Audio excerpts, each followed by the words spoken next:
Halo sahabat fisika, jumpa lagi dengan saya masih dalam pembahasan materi fisika kelas 12. Kali ini kita melanjutkan materi listrik dinamis yang sebelumnya sudah kita bahas tentang hukum Ohm dan pembacaan alat ukur yaitu voltmeter dan ampermeter. Masih ingat hukum Ohm kemarin bunyinya adalah kuat arus listrik yang mengalir melalui suatu penghantar sebanding dengan beda potensial penghantar listrik tersebut. Perbandingannya selalu konstan yang disebut sebagai hambatan. Nah, ada 3 besaran ya pada hukum Ohm, ada kuat arus listrik, kemudian ada beda potensial dan ada hambatan. Kuat arus listrik disimbolkan dengan I, beda potensial disimbolkan dengan V, dan hambatan disimbolkan dengan R. Alat ukur beda potensial kemarin disebut voltmeter. Kalau alatnya secara analog, maka gambarnya seperti ini. Ada skala yang ditunjuk, kemudian ada skala maksimum, dan ada batas ukur. Untuk membacanya, skala yang ditunjuk per skala maksimum dikali batas ukur. Skala yang ditunjuknya itu adalah skala yang ditunjukkan oleh jarum merah. Skala maksimumnya adalah angka maksimal pada skala alat ukur, dan batas ukurnya adalah tempat di mana kabel dicolokkan. Oke, kalau pada alat ini maka akan terbaca skala yang ditunjuknya adalah 30 per skala maksimumnya adalah 100 dan batas ukurnya adalah 10. Berarti 30 per 100 dikali 10 yaitu 3 volt. Karena alatnya adalah voltmeter, berarti mengukur beda potensial. Untuk mengukur arus listrik kemarin digunakan ampermeter. Kalau ampermeternya analog, maka bacanya masih sama seperti voltmeter tadi, yaitu skala yang ditunjuk per skala maksimum dikali batas ukur. Sedangkan ini adalah grafik hubungan antara tegangan dengan arus listrik yang menghasilkan grafik konstan yang nanti kita sebut sebagai nilai hambatan atau nilai resistornya. Nah, masih ingat dulu di SMP kita membahas ada hukum Kirchhoff. Hukum 1 Kirchhoff menyatakan jumlah arus listrik yang masuk pada suatu titik percabangan sama dengan jumlah arus listrik yang keluar dari titik percabangan tersebut. Jadi kalau ada arus listrik yang lewat cabang itu tidak ada korupsi di dalamnya. Kalau masuknya 10 ya keluarnya 10. Seperti contohnya di gambar ini, arus yang masuk percabangan adalah I1 dan I2, sedangkan yang keluar dari cabang adalah I3, I4, dan I5.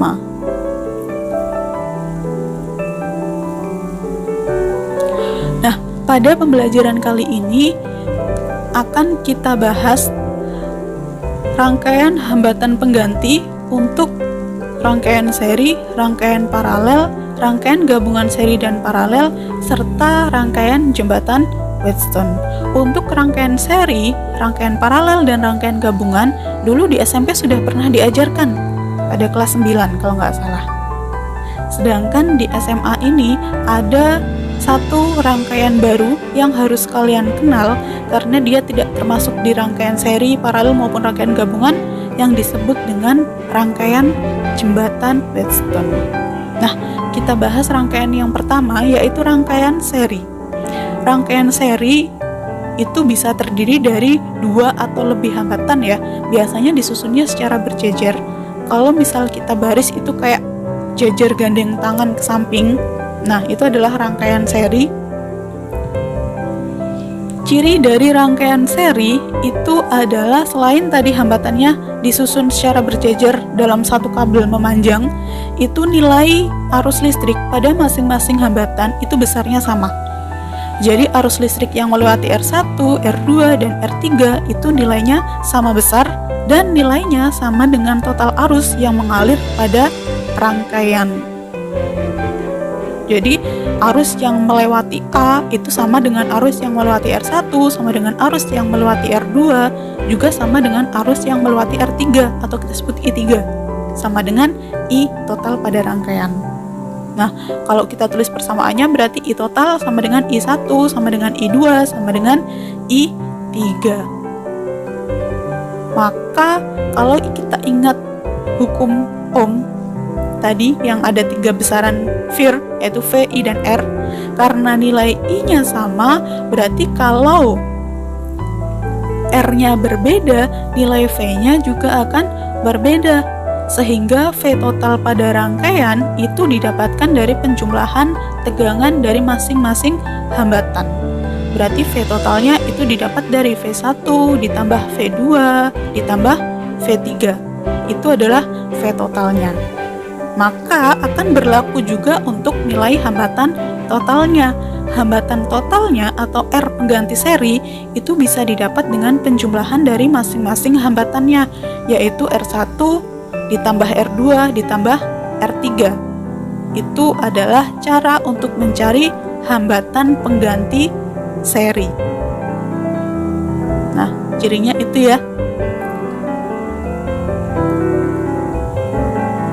Kemudian rangkaian yang kedua yaitu rangkaian paralel. Bedanya kalau rangkaian seri tadi itu satu kabel memanjang langsung berjejer seperti itu, langsung disambung-sambung. Kalau pada rangkaian paralel itu kabelnya ada terpisah, ada cabang yang membagi menjadi beberapa bagian. Dan masing-masing bagian tadi kalau misalkan dihubungkan dengan resistor atau memiliki hambatan di dalamnya, maka nilai hambatan pada masing-masing cabang itu akan menghasilkan arus listrik yang berbeda tergantung dari nilai masing-masing hambatannya. Nah, cirinya rangkaian paralel itu nanti satu kabel akan terpecah menjadi beberapa bagian dan pecahan-pecahan bagian tadi akan tersambung lagi menjadi satu bagian. Jadi masing-masing kabel yang terpecah tadi mereka seperti diapit dua titik pisah dan titik temu. Itu adalah cirinya rangkaian paralel. Jadi mereka harus berpisah di tempat yang sama dan mereka harus bertemu juga di tempat yang sama.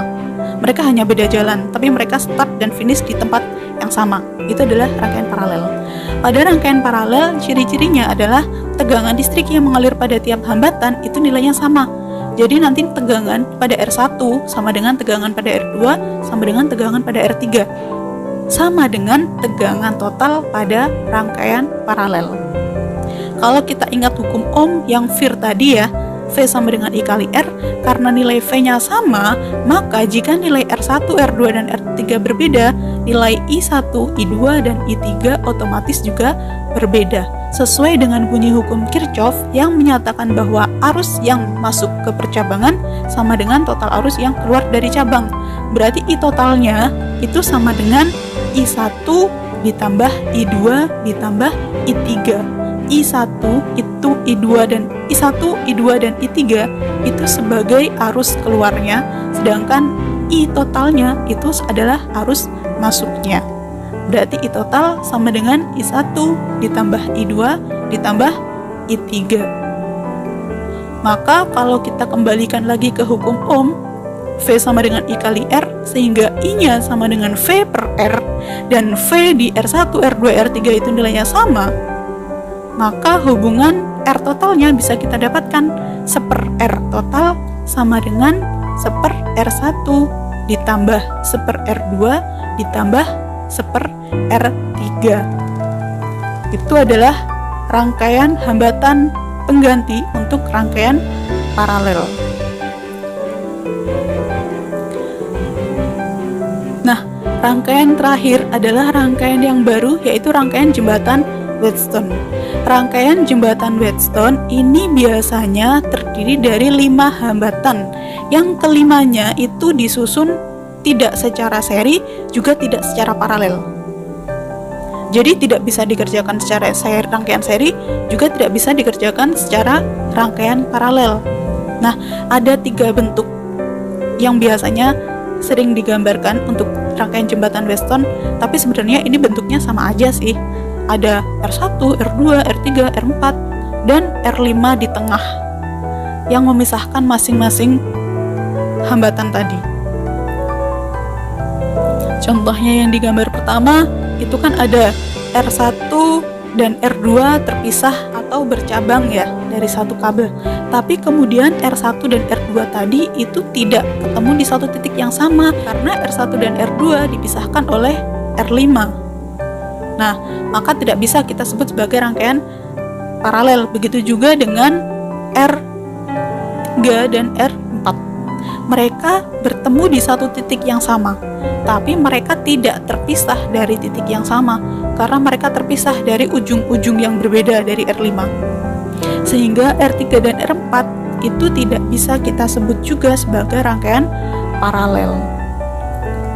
Begitu pula R1 dan R4. Meskipun mereka seperti kayak satu garis, tapi mereka bukan rangkaian seri karena antara R1 dan R4 itu ada yang memisahkan, yaitu ada cabang di R5, maka R1 dan R4 tidak terhubung secara langsung seperti rangkaian seri.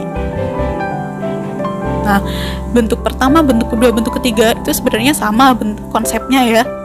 Hanya menggambar kabelnya atau menggambar garisnya aja yang dibuat berbeda. Sebenarnya sama aja. Nah, untuk pengerjaannya pada rangkaian jembatan Wheatstone ini tidak bisa kita kerjakan menggunakan rangkaian seri atau paralel, maka harus kita tentukan dulu untuk kondisinya. Ada dua kondisi dalam mengerjakan jembatan Wheatstone, yaitu dengan mencari hasil perkalian silang masing-masing hambatan yang berseberangan.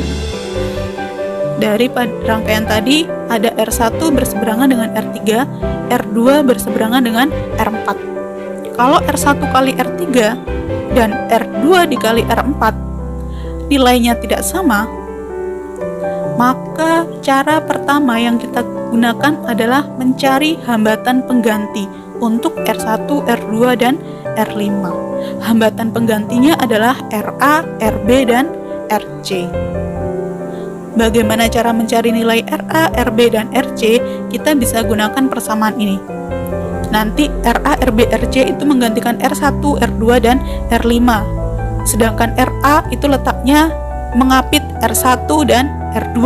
Maka RA bisa kita cari dengan R1 kali R2 per R1 plus R2 plus R5. R1 dan R2 adalah yang mengapit RA.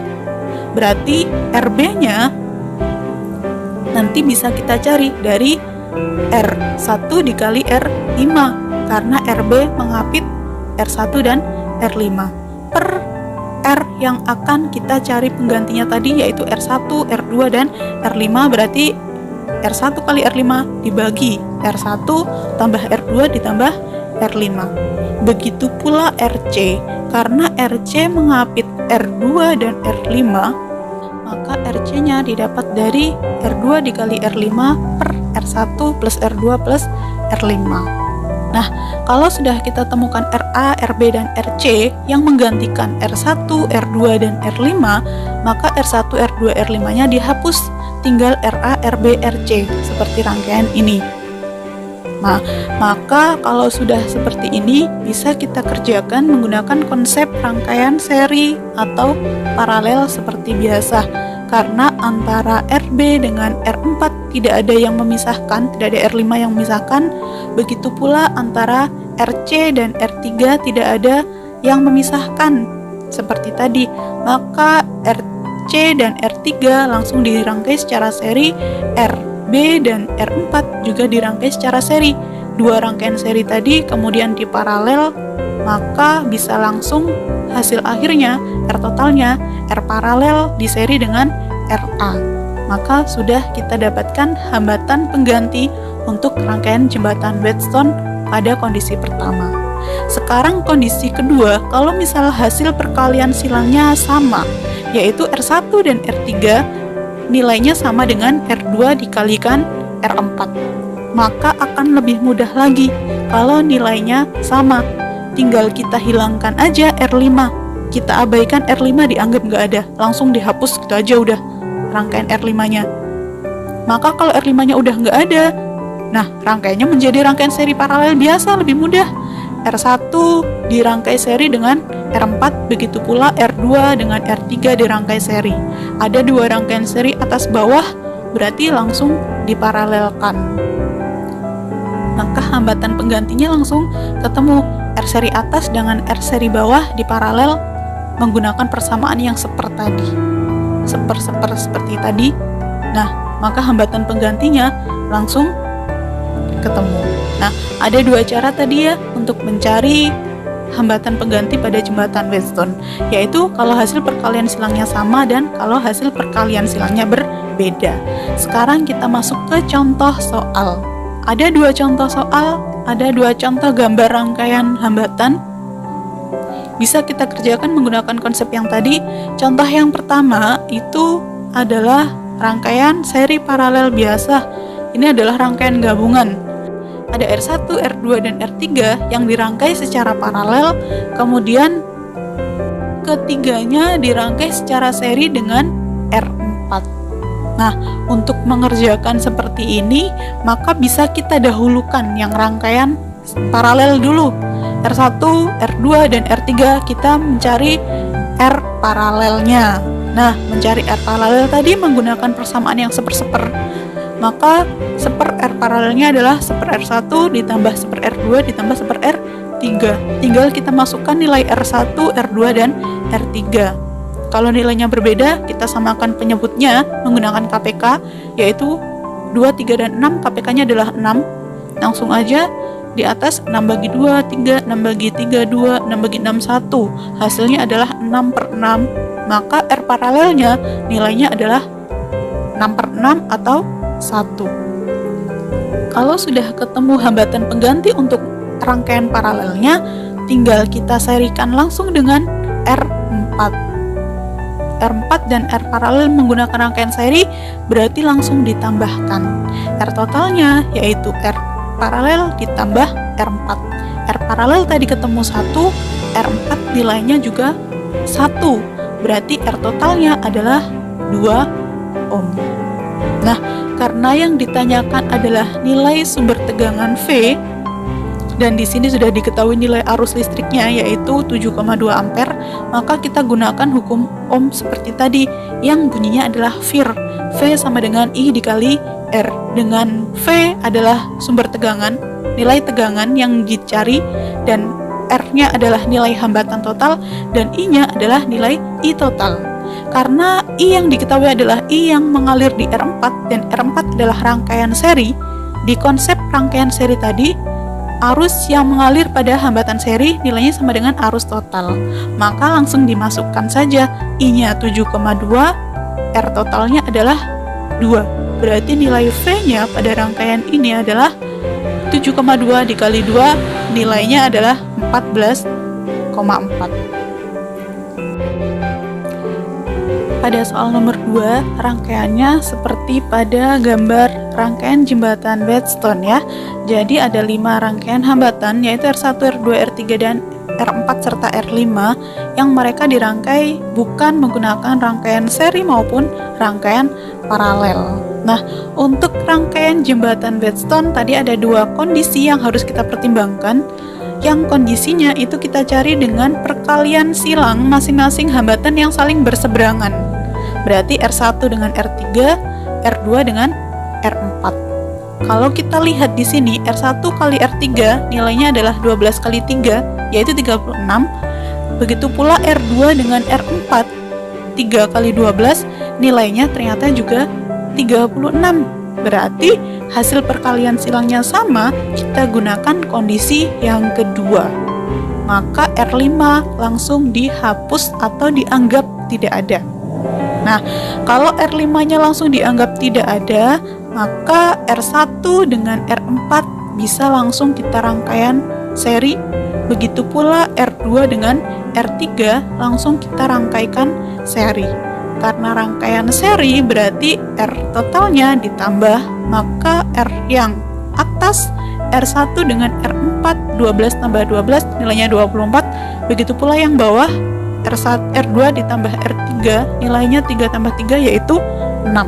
Maka rangkaian seri atas dengan rangkaian seri bawah, karena mereka terpisahkan dengan cabang, maka rangkaiannya adalah paralel.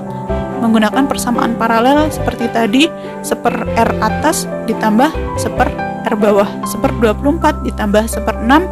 Maka tinggal kita cari, kita samakan menggunakan KPK 24 dengan 6, yaitu nilainya 24. Hasilnya nanti adalah 5/24.